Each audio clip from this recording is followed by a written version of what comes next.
la vamos a grabar para uso institucional con fines docentes para poder compartirla con otros colegas que no se han podido reunir porque, bueno, todos tenemos claro que no es tan fácil para todos y no es fácil encontrar un día y un horario que a todos nos pueda convenir. Lo primero es darle las gracias al doctor Barrueta, al profesor, por su participación y por su invaluable ayuda, y también a los colegas que se han podido reunir y a los que después en diferido puedan aprovechar esta charla. La idea es tratar de refrescar algunos conocimientos que seguramente todos tienen, pero nunca está de más actualizar, sobre todo si pensamos que en cuanto al cáncer colorectal, estamos trabajando con una guía, con una pauta clínica para su estudio, pensando en el tamizaje poblacional y su tratamiento precoz, que tiene algunos años ya, fue publicada en el 2018 y sabemos que el Ministerio con la academia han trabajado en una nueva guía que, si bien no se ha promulgado, no falta mucho. Entonces la idea es alinearnos a los cambios que se vienen para mejorar la calidad asistencial hacia nuestros usuarios. En ese marco y en el marco de la necesidad de cumplimiento con los indicadores de metas asistenciales, donde el seguimiento de los pacientes con vistas a el tamizaje y al tratamiento precoz en el caso del cáncer colorectal es uno de los pilares de metas asistenciales. Y en ese sentido, hablábamos con Joaquín en la previa y bueno, cuando decidimos crear un grupo de trabajo para abordar el tema, con colegas que tengan experiencia y expertise fundamentalmente en el tema, eh, lo hicimos pensando en los dos polos, ¿verdad? Y cuando hablamos de metas asistenciales, yo le decía a Joaquín, lo que pasa es que a los médicos que están en la cancha, como estuve yo tantos años, yo ahora estoy haciendo gestión en salud, pero por muchísimos años fui médico emergencista, hice algo de policlínica, etcétera. Cuando nos hablan de metas asistenciales, en realidad, en general a los colegas, lejos de gustarle el tema, les provoca un poco de prurito. Pero en verdad, eh, las instituciones de salud, desde hace muchos años, desde que comenzó el nuevo Sistema Nacional Integrado de Salud, tienen una forma de financiamiento que depende del cobro de las cápitas y de las metas. Al punto que yo les digo a los colegas, y ahora compartía con Joaquín más temprano la cifra en números, que no va por ahí, pero el cheque que ingresa a la institución mensualmente por el cumplimiento de las metas es un equivalente de los salarios de los funcionarios de la institución, para que tengamos idea de la magnitud de lo que estamos hablando. Por eso, desde este sector, insistimos tanto en la necesidad de cumplir con los indicadores. Nosotros trabajamos en el tema de cáncer colorectal desde el año 2017 por lo menos. Y desde ese año para acá tenemos una buena base de datos que nos ha permitido hacer un diagnóstico de situación y nos ha permitido arribar a algunas conclusiones. Y hoy por hoy identificamos la mayor dificultad para el estudio de población y para lograr un tratamiento precoz en más número de casos de lo que lo hacemos, en dos sectores. Identificamos que los que nos quedan por estudiar, hablando de la población que es pasible de tamizaje, y en esto los colegas se van a extender después, yo no voy a entrar en eso, nos queda, como decimos habitualmente, el núcleo duro de población, ese que hemos convocado muchas veces. Nosotros desde el sector convocamos sistemáticamente cada 4 o 5 meses a toda la población que no tiene su FECATES de tamizaje vigente para que se lo haga. Y nos quedan las personas que hemos convocado muchas veces y que por alguna razón se resisten a hacerse el estudio.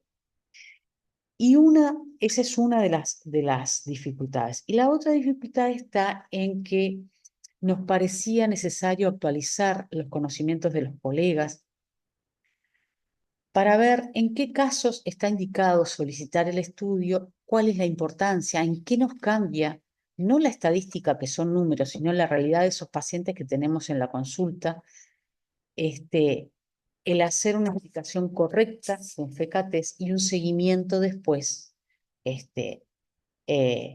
a lo largo del tiempo. Para que tengamos una idea, la indicación del FECATES hoy, ¿qué tanto cumplimos? ¿Qué tanto FECATES indicamos en la institución? En el rango de la población objetivo de metas, que son los pacientes que están en la cohorte del medio del rango del programa de prevención, que son los pacientes de 60 a 70 años, tenemos solamente un 32% de la población estudiada. El resto de la población de esta institución en ese rango de edad no tiene su FECATES vigente. Ahí hay un alto porcentaje de pacientes que no tienen indicación de FECATES, claramente, pero aún así el porcentaje es bajo. Así que yo los invito a aprovechar la charla del doctor Barbeta que tenemos hoy y van a sumarse a estas otras charlas comunitarias a cargo de otros colegas de la misma expertise y a trabajar en consecuencia para mejorar este desafío de poder estudiar correctamente a nuestra población y hacer más detecciones precoces y más tratamientos oportunos para esta patología. Así que, Joaquín, te paso el host para que tú puedas continuar. Ni bien lo logre, ya lo hago. Viste que yo no soy muy ducha con esto, pero...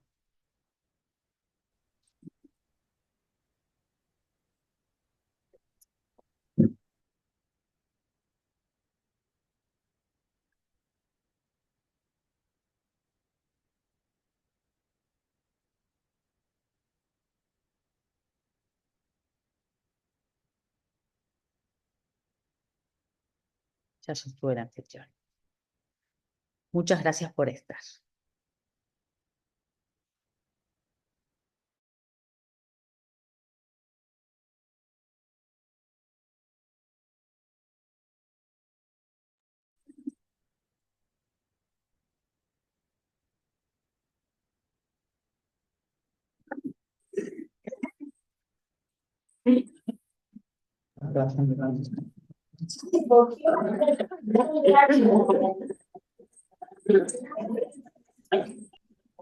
Bueno, buenos días a todos. No sé si me escuchan bien ahí. ¿Me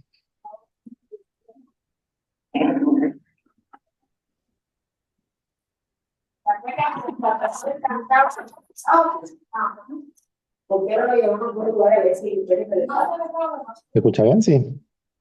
Tengo un sonido de fondo, no sé si tienen muteado el...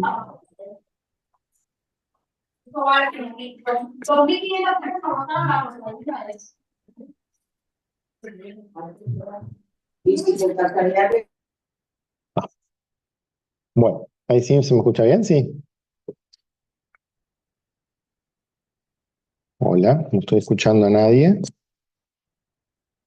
Yo te escucho solamente tu voz, no te escucho. Tengo el audio encendido. Sí, se escucha bien. Ah, bien, gracias por... Se escucha bien. Buen día. Perfecto, buen día. Bueno, estoy tratando de sacar algunas cosas de la pantalla para ya empezar.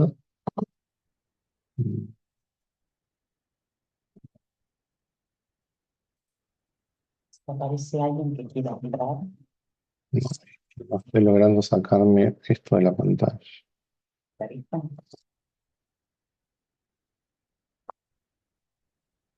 Se ven Bueno. perfecto las diapositivas. Se ven perfecto. Bueno, muy bien. Vamos a empezar así de esta manera. Muchas gracias, Sonia, por la invitación a participar en alguna de las charlas de la institución.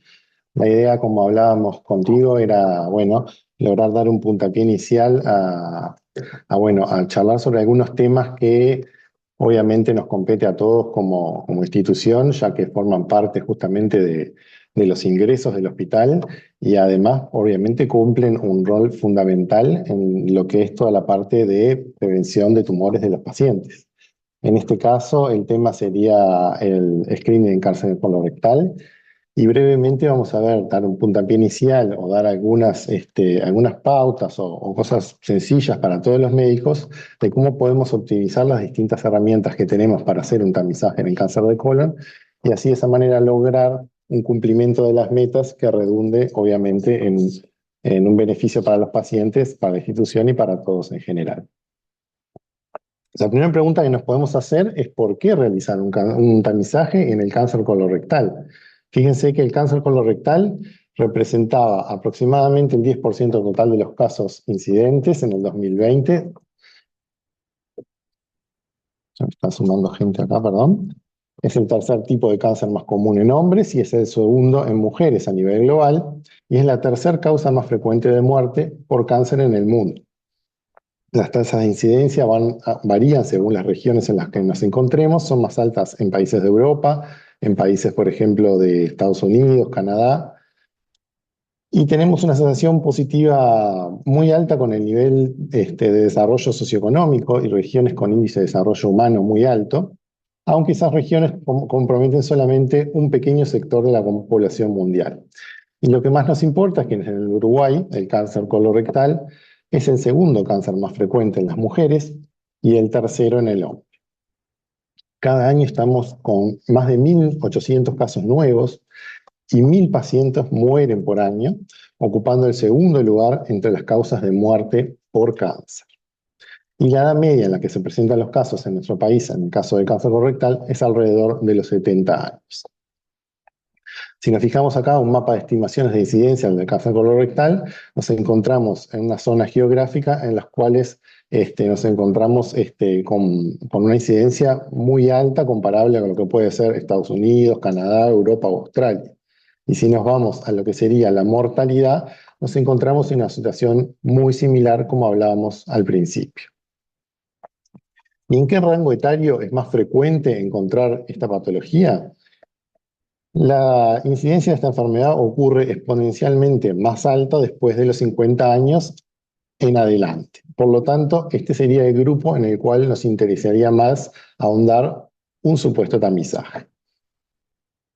¿Cómo es la presentación clínica de esta enfermedad? Ya todos sabemos que cuando tenemos alguna alteración intestinal, un sangrado, una anemia que sea obviamente ferropénica, que obedezca a causas por pérdidas, un dolor abdominal de reciente comienzo, tumoraciones que encontremos al examen físico o tumoraciones al tracto rectal u otras fístulas, abscesos que no podamos explicar de otra manera, fiebre de origen desconocido, bacteriemias, por supuesto estudios de imagen que evidencian lesiones. En todos esos casos ya tenemos una clínica más avanzada. Este no sería el grupo el cual estaríamos abocados a hacer un tamizaje, porque este grupo ya tendría síntomas. Todo paciente que ya presente sintomatología queda por fuera de lo que es un tamizaje o un screening de cáncer colorectal. A quienes se les debe realizar entonces como primer cosa a recordar es a pacientes que se encuentren asintomáticos. Y esos síntomas pueden variar además según la topografía en la cual nos encontremos. Todos sabemos que si los cánceres de colon derecho generalmente por la luz más amplia tienden a avanzar un poco más, producir un poco más de adelgazamiento y producir una anemia microcítica, hipocrómica, ferropénica, antes que ocluirlo. Lo contrario a lo que pasa en el colon izquierdo. En general, por estar más cerca del ano, podemos tener un sangrado más evidenciable. La alteración del tránsito intestinal se vuelve más frecuente porque la luz del colon es más pequeña, entonces produce esos tumores en virola que producen síntomas oclusivos. Y si se encuentran más sobre la parte del recto, producen un síndrome anorrectosimoideo. También podemos tener dolor abdominal en cualquier localización, obstrucción, perforación, todo habla de una etapa de la enfermedad más avanzada. Por lo tanto, las manifestaciones clínicas determinan un peor pronóstico y una enfermedad más avanzada.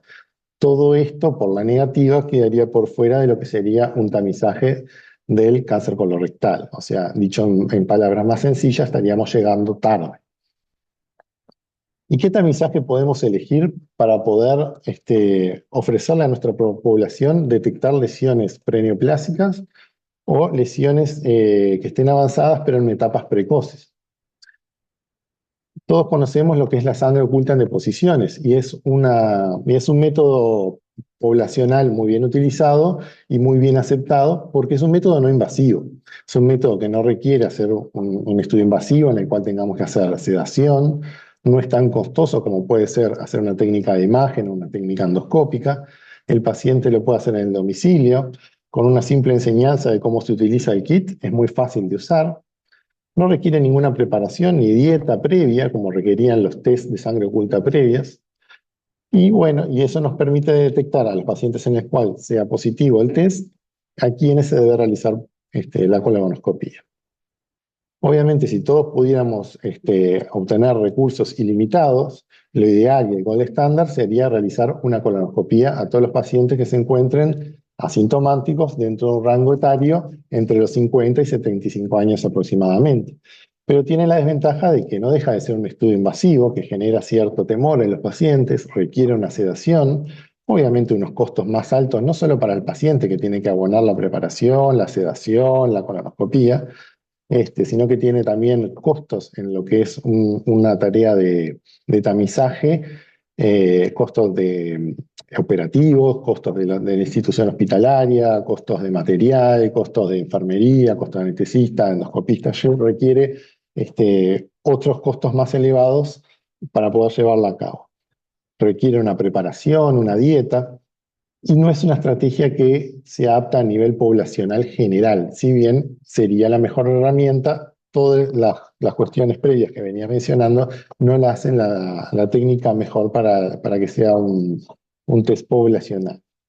Después hay otros elementos que podemos utilizar, que es costoso y poco accesible, y en caso de ser positivo va a tener que ir a una colonoscopia, que es lograr el DNA en la materia fecal.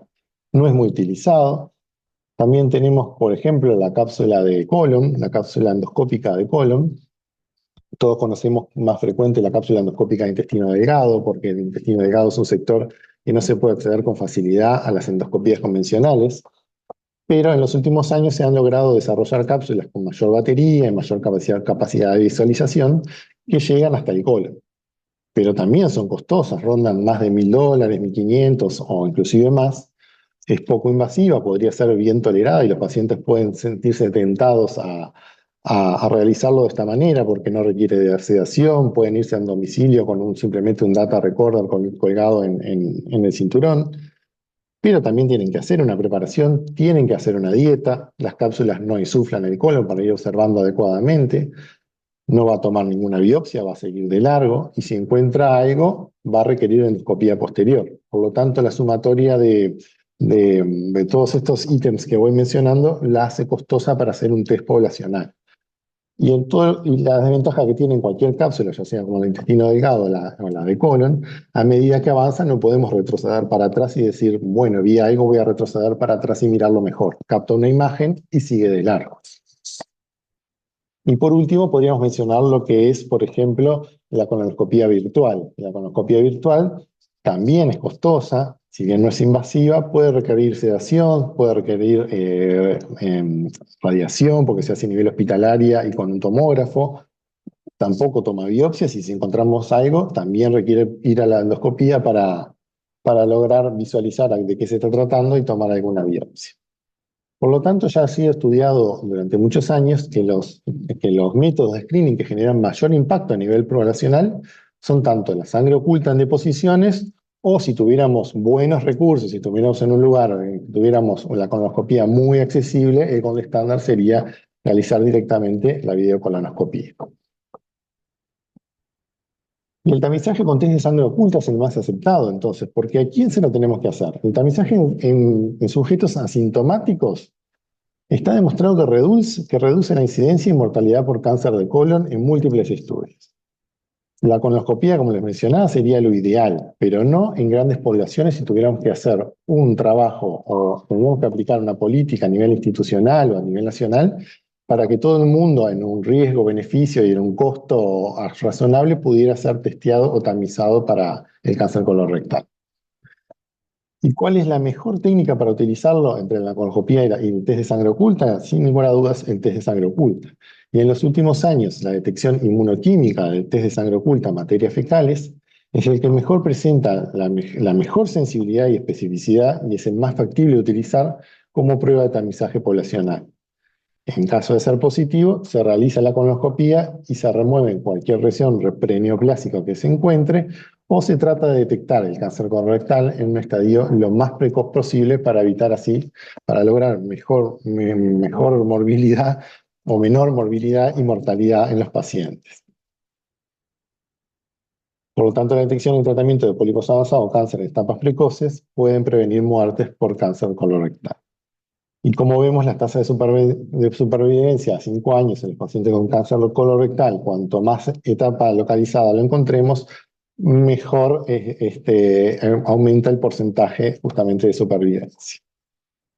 El test de tamizaje con sangre oculta es una técnica muy sencilla hoy en día, que viene prácticamente un tubito con un palito en una sustancia buffer, que el propio paciente en domicilio lo puede hacer simplemente recolectando la materia con cuidado en un lugar limpio o con el propio inodoro, colocando algún papel de diario o papel, y sumergiendo el palito del test de sangre oculta en varios sectores, por lo menos 4 o 5 de la materia que realizó, y después colocándola de vuelta en la sustancia buffer y colocándola en la heladera, no en congelador, en heladera, en la puerta común de la heladera, puede resistir durante 24 horas perfectamente hasta llevarlo al otro día hasta la institución, y de esa manera no sufra ningún altercado en su composición o que dé un falso positivo o negativo. Por lo tanto, el test de sangre oculta en ese, los actuales, ¿cómo son? Antes teníamos los test bioquímicos, aquellos de Guayaco que requerían dieta. ¿Por qué? Porque no diferían lo que era la hemoglobina humana de lo que era la hemoglobina, por ejemplo, de la carne, de otra especie. Y teníamos que hacer una dieta específica y requería además de que hiciéramos varias muestras. Esta historia cambió, eso ya no se utiliza más. Ahora se utilizan test inmunoquímicos donde se realizan anticuerpos antihemoglobina humana. Por lo tanto, no necesitamos decirle a nuestros pacientes que hagan ninguna dieta previa. No necesitamos 3 muestras como antes, con una sola muestra de cáncer, con una altísima sensibilidad y especificidad que superan el 90-95%. Por lo tanto, este test de sangre oculta, como los que existen actuales, con uno solo y sin necesitar dieta, tiene una alta sensibilidad y especificidad. Y es el método ideal para una estrategia poblacional. Como mostraba previamente, se realiza en un frasco limpio con un buffer y se manda a la heladera. A su vez, estos test inmunoquímicos, que como todos los conocemos, como FECA-test, por ejemplo, pueden ser de 2 maneras. Pueden ser de forma cualitativa o cuantitativa. Cuando decimos que son cualitativos, cuando establecemos un punto de corte, por ejemplo 50, 100, 200, y nos informa simplemente el laboratorio que es positivo o es negativo, pero no nos da un valor del cual se encuentre la cantidad de sangre. Idealmente, si bien realizar un test inmunoquímico es muy bueno, idealmente, si se puede lograr tener en una institución un test inmunoquímico cuantitativo en el cual la máquina se puede setear en el punto de corte que nosotros podemos querer, y además que nos arroje el valor exacto de cuánto tenemos de sangre oculta, ya sea 100, 200, 328, 600, es muy importante. Fíjense cómo es, por ejemplo, un test de sangre oculta cualitativo. En el sector superior vemos un test de sangre oculta en el cual el nivel de corte de la técnica ronda los 40 nanogramos mililitros y se informa como positivo. No nos informa un valor y nos informa todo lo que esté por arriba de 40 como positivo. Y tenemos otro abajo que también es muy similar. Perdón. Estoy escuchando a alguien. Voy a silenciarlo. Listo. Disculpen.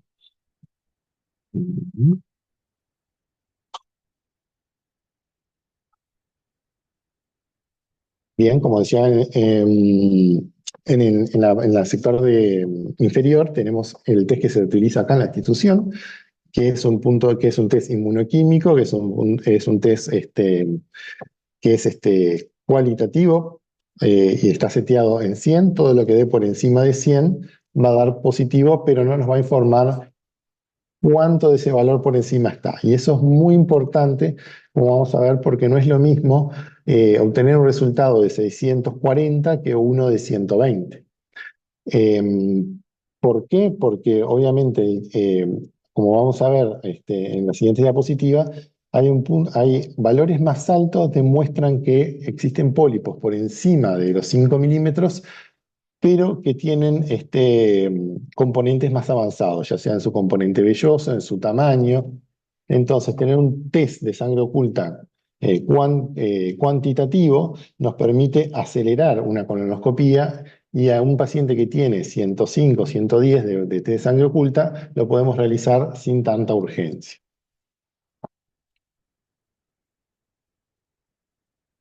Fíjese, un test de sangre oculta cuantitativo ya fue analizado hace muchos años por el doctor Fenocchi, y que nos dejó sus estudios, que nos mostraba ya que promedios de valores del PK-test en 300 nos hablaba de pólipos entre 5 y 9 milímetros, y valores que rondaban los 500 y los 600 hablaban de tamaños de adenomas entre 10 y 15 milímetros. Y ya con valores cercanos a 900 ya hablábamos con pólipos avanzados, mayores de 16 milímetros y más cercanos a lo que puede ser una lesión neoplásica. Por lo tanto, el valor del FECATES, eso es un punto importante también a recordar, el valor del FECATES, si tenemos la posibilidad de tener un test cuantitativo, el tamaño está en relación también con el valor de FECATES que obtengamos. Y eso también es importante para el tiempo en el cual vamos a realizar la colonoscopía. Entonces, ¿a quién vamos a hacer ese test de sangre oculta? A pacientes con riesgo promedio, entre los que se encuentren entre los 50 y los 74 o 75 años y que estén asintomáticos. Dejamos por fuera a todos los que tienen antecedentes familiares de primer grado de cáncer colorectal, los que estén con una enfermedad inflamatoria intestinal o estén asociados a un cáncer colorectal hereditario, como vamos a ver en otras charlas más adelante, por ejemplo, un síndrome de Lynch o una poliposis adenomatosa familiar. Y lo otro que hay que tener en cuenta es que el paciente no tenga una colonoscopía previa. Si el paciente tiene una colonoscopía previa, por ejemplo, hace 2 años, y era normal y tenía una buena preparación, no tiene sentido realizar durante los siguientes 10 años un FECA-test, ya que se considera que el paciente queda librado de la enfermedad durante ese periodo ventana de 8 a 10 años, que es lo que demora una lesión preneoplásica pequeña en transformarse en un cáncer. ¿Quiénes irían directo a la colonoscopía? Entonces, como mencionaba al principio, los que tenían manifestaciones clínicas que ya mencionamos, aquellos con antecedentes familiares de primer grado con cáncer colorectal, madre, padre, y aquellos que tienen enfermedad inflamatoria intestinal, poliposis, cáncer colorectal hereditado no asociado a poliposis, y otros que vamos a ver más adelante. Por lo tanto, ¿qué es lo más frecuente en el cáncer colorectal? Encontrar el cáncer colorectal esporádico, es mayor del 90%. Todo lo que está relacionado al cáncer colorectal hereditario, que es entre un 8 y un 10%, todos esos pacientes van directo a colonoscopía. Y esos no son los pacientes que vamos a estar como pacientes objetivos para realizar un tamizaje en cáncer colorectal. ¿Y qué necesitamos para hacer un tamizaje con el test de sangre oculta? Más allá del test en sí, necesitamos la buena herramienta de tamizaje, que como dijimos, hoy en día son test inmunoquímicos, idealmente cuantitativos, buena elección de los pacientes, como veníamos hablando, con centros de atención capacitados, que estén entrenados en cómo captar esos pacientes, como nos decía Sonia, las estrategias de captación de esos pacientes, con una correcta recopilación de datos para poder justamente analizar esa información y transformarla en acción. Pero a su vez necesitamos servicios de endoscopía, ya sea diagnóstico y terapéutico, que estén también preparados para recibir esos pacientes en lo que es el capital humano, en el capital instrumental, realizar estudios completos hasta ciegos y que estén con buena preparación. Porque esos pacientes en el cual hagamos un tamizaje entre los 50 y 75 años y tengan una colonoscopía completa hasta ciego y con buena preparación, como mencionamos al principio, van a quedar librados de la colonoscopía en los próximos 10 años. ¿Y por qué digo buena preparación? Seguramente ya estén viendo en los últimos informes, en las últimas guías de cáncer colorectal que se van a publicar seguramente sobre fin de año, ya se está haciendo un especial hincapié en lo que es una preparación colónica buena. Y en los últimos años estamos aceptando como la mejor escala dentro de todas a la escala de Boston. Seguramente en muchos informes ustedes ya estén viendo esa escala de Boston informada siempre que sea posible. ¿Y de qué nos habla eso? Del grado de limpieza que tenemos en el colon derecho, en el transverso y el izquierdo, y con un puntaje global de justamente de esa preparación. Cuando hacemos ese puntaje total, que es un total de 3 por cada sector, si el puntaje es menor a 5, se considera una mala preparación, entre 6 y 7 una buena preparación, y un mayor o igual a 8 una excelente preparación. Pero tenemos que reunir dos condiciones fundamentales para lograr un intervalo de seguimiento aceptable. Si yo tengo un total de 6, pero porque tengo dos segmentos con una excelente preparación de 3, pero no me va a servir para nada, ya que si tengo un segmento que tiene un 0 o un 1, hay un sector en el cual no se pudieran visualizar la mucosa en su totalidad ni por cerca. Entonces, llegar a 6 tampoco implica una buena preparación siempre y cuando tenemos un 0 o un 1. Y cuando tenemos una buena preparación o una excelente preparación, estamos hablando que nos permite detectar lesiones mayores a 5 milímetros. ¿Y cómo sería entonces un esquema a grandes rasgos que se están presentando en las guías a fin de año?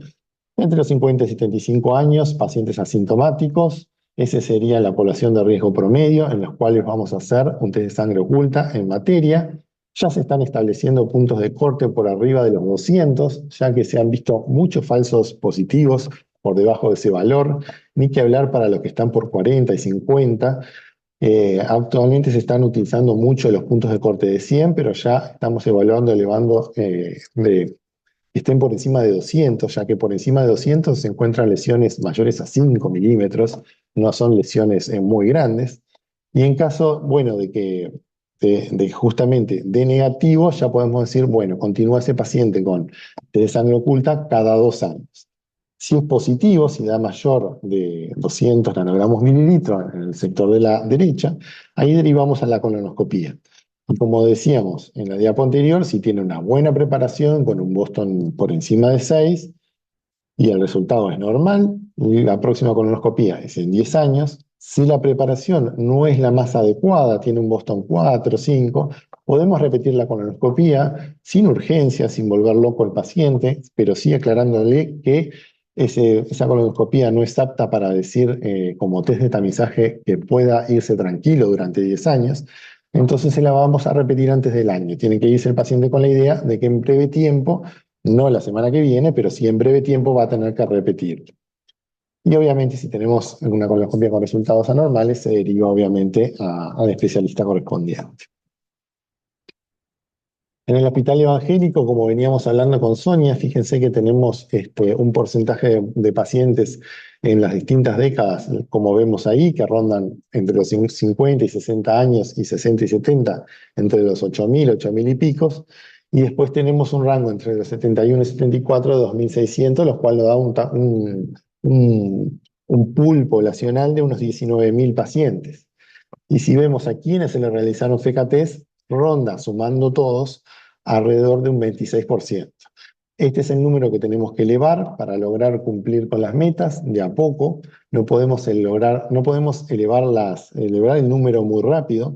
Ya había los estudios que realizaba Fenoki hasta hace muy pocos años, mostraba que si hacemos alrededor de 100 FECATES, aproximadamente un 10% van a ser positivos.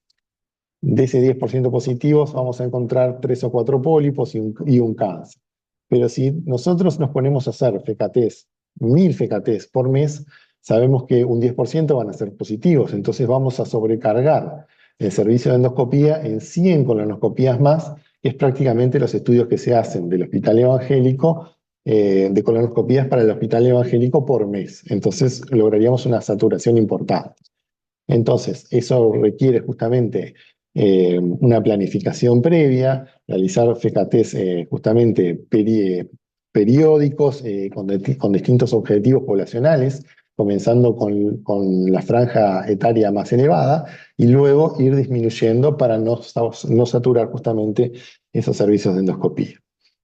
El objetivo, como decíamos entonces desde un principio, es el tamizaje sobre lesiones preneoplásicos para poder resecarlas o detectar las lesiones en las etapas precoces con un mayor porcentaje justamente de curación. Esto redunda en beneficios económicos para las instituciones, para los médicos que cumplen metas y obviamente para los pacientes. Por lo tanto, realizar las metas y lograr un tamizaje en el cáncer colorectal es una ecuación ganar-ganar siempre y cuando se aplique correctamente la herramienta. Por lo tanto, ¿cuál sería el resumen de recomendaciones en el tamizaje para el cáncer colorectal?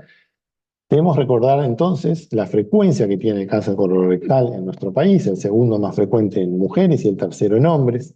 El riesgo promedio está entre 50 y 74 años. Dejamos por fuera esos antecedentes familiares de primer grado de cáncer colorectal, enfermedades inflamatorias y cáncer colorectal hereditarios.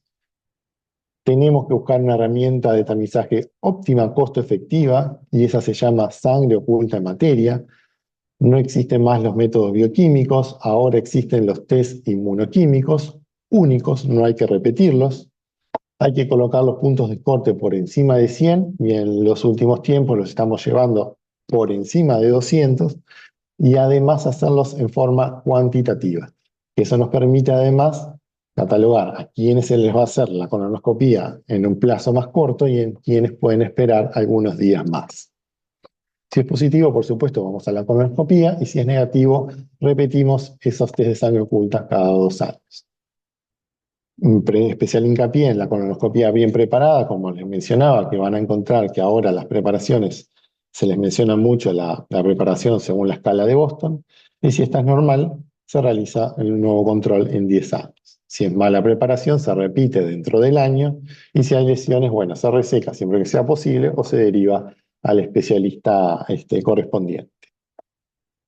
Y después vamos a ver un gran capítulo que va a quedar para futuras charlas, que es cómo hacemos la vigilancia de pólipos según los algoritmos que ya están estipulados para las próximas guías. Eso es un capítulo muy grande, ya que no es solo el tamaño del pólipo, es también los componentes que puede tener en base por ejemplo, el componente velloso, si es mayor a 25 o menor, los pólipos cerrados que existen hoy en día, si son determinado número de cantidad en colon derecho, colon izquierdo, eso lo vamos a ver más adelante, pero para no marear no lo incluimos en esta charla. Por último, les dejo una bibliografía, que esta es la guía de práctica que se realizó en el 2018 y que en breve se va a actualizar y va a salir sobre fin de año, la del 2024. Pero basta googlear guía de práctica clínica de tamizaje colorectal que enseguida les aparece en PDF. Esto es simplemente una foto de toda la gente que trabaja en nuestro servicio de endoscopía. Está el servicio del doctor Simone también, pero nosotros trabajamos con la doctora Cliche. La doctora Cliche hace muchos años que se encuentra dirigiendo la clínica con estándares muy exigentes hacia nosotros de excelencia. En la foto podemos ver quiénes trabajan con nosotros. Mónica, una enfermera espectacular que está encima de todo. Natalia en la parte administrativa, que está siempre tratando de solucionar todos los problemas de los pacientes para que se realicen sin demora sus estudios. Un equipo de anestesistas, de Eduardo, de Silvia, de Paula Ramos, que están siempre dispuestos a hacer una mancomunión con los endoscopistas, que acá vemos, bueno, quien les habla, y el doctor Adrián Canavesi, la doctora Villarroya, la reciente incorporación de la doctora Lucía del Secondo, que bueno, entre todos hemos logrado generar una unidad y un servicio de endoscopía con una buena respuesta a los pacientes, y no quería dejar de mencionarlos a todos porque realmente así funciona como una unidad para que no solo la herramienta funcione bien, sino que el capital humano funcione adecuadamente.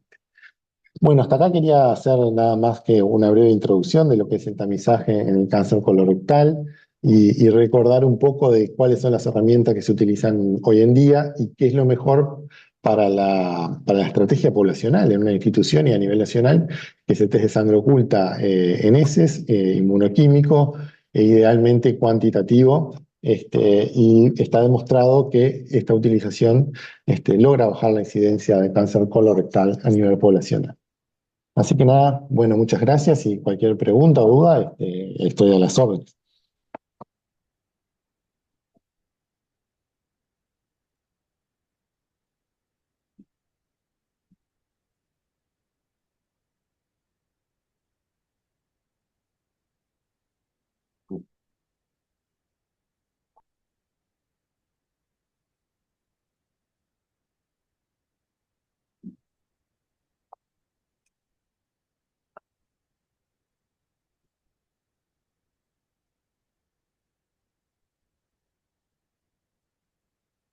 No sé si alguien tiene alguna pregunta, duda, porque estos casos generalmente arrojan muchísimas dudas a quién realizar, a quién no, y empezamos con repetir colonoscopías repetir colonoscopías y test de sangre antes de los tiempos en que se debe hacer, o a veces se prolonga más de lo que se deben hacer.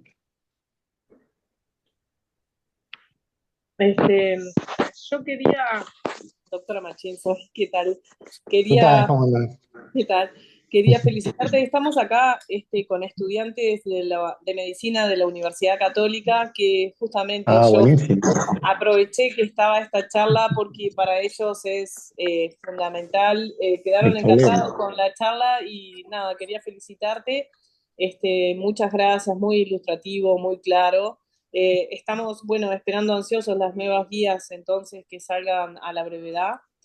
Y tenía una consulta. ¿Ya todas las instituciones tienen el PSI cuantitativo o solo son algunas?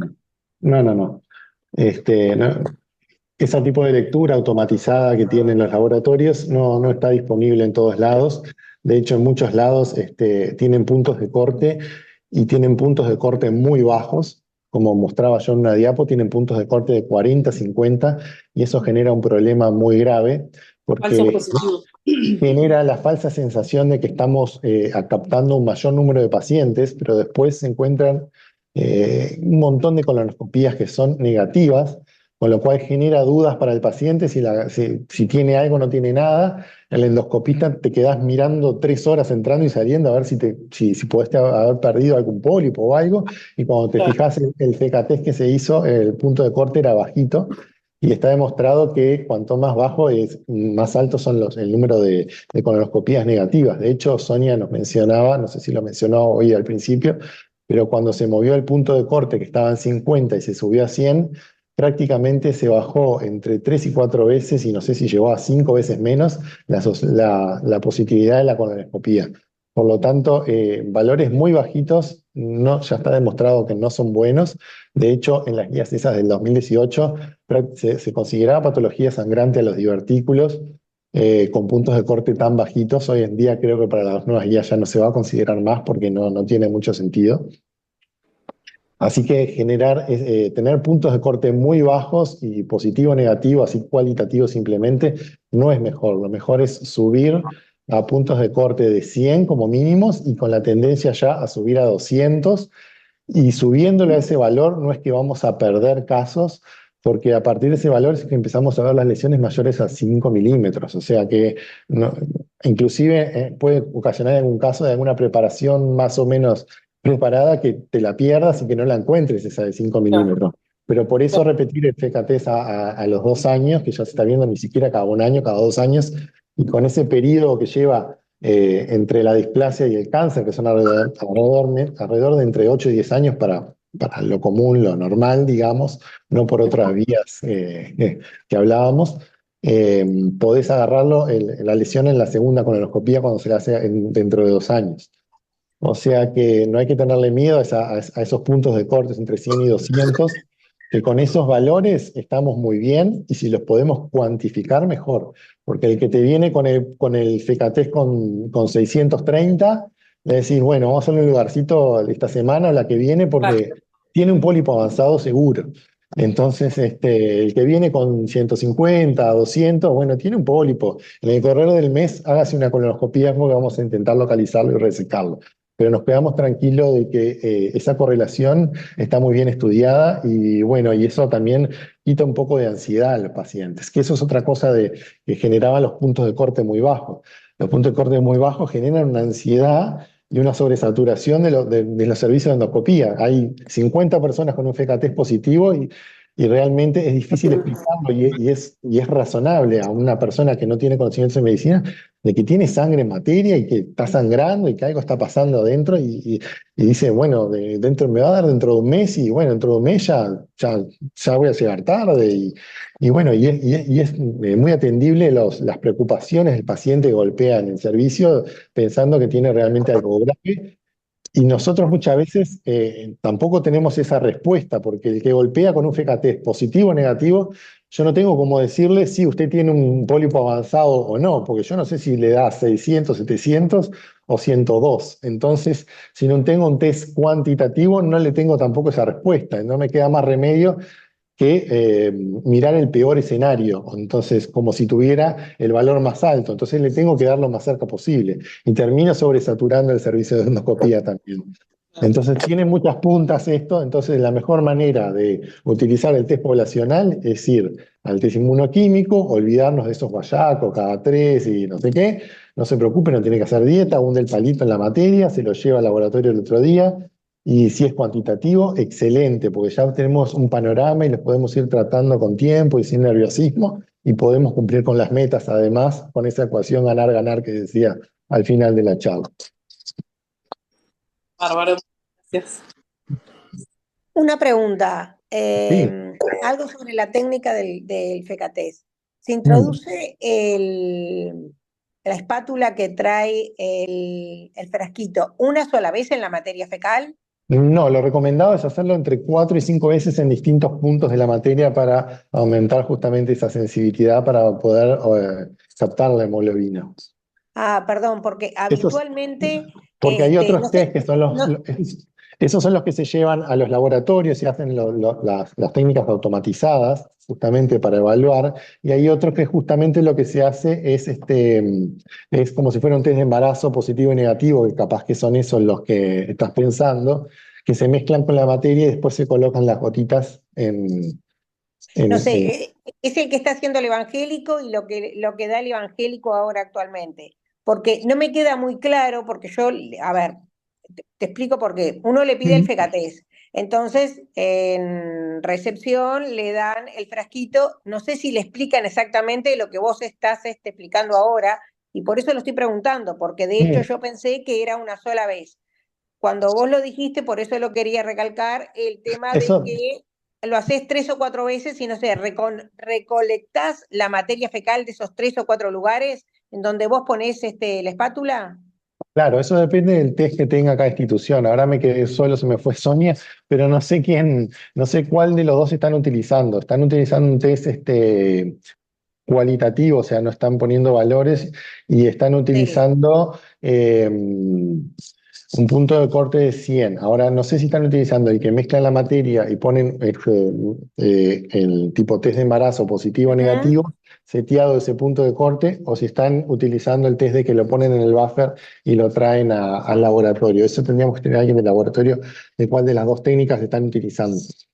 Perdón, y el que ponen en el buffer y llevan al laboratorio es que hay que hacerle 4 muestras a la materia fecal. Sí, porque ese viene como con un palito que vos lo vas hundiendo en la materia en 4 o 5 lugares, digamos, para no, aumentar. Es Seguramente la no lo están espátula. usando todavía. Perdona, vos hablas de un palito y tal, que vienes es con espátula.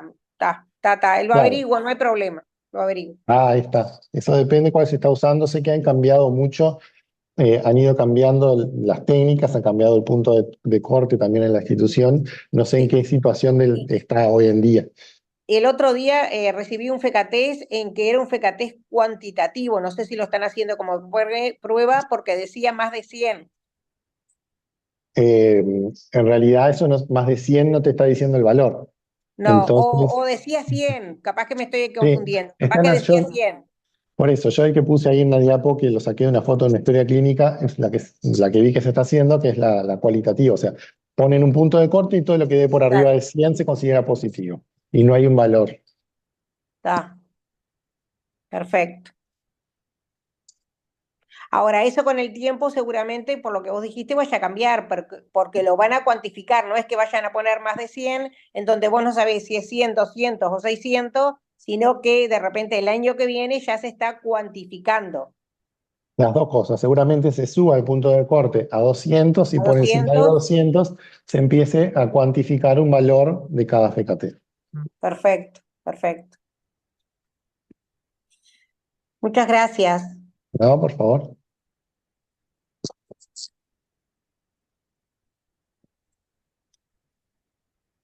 Bueno, no sé si no tienen más preguntas, quedamos por acá. Muchas gracias por la charla, la verdad que muy ilustrativa y muy práctica también para los que hacemos medicina familiar.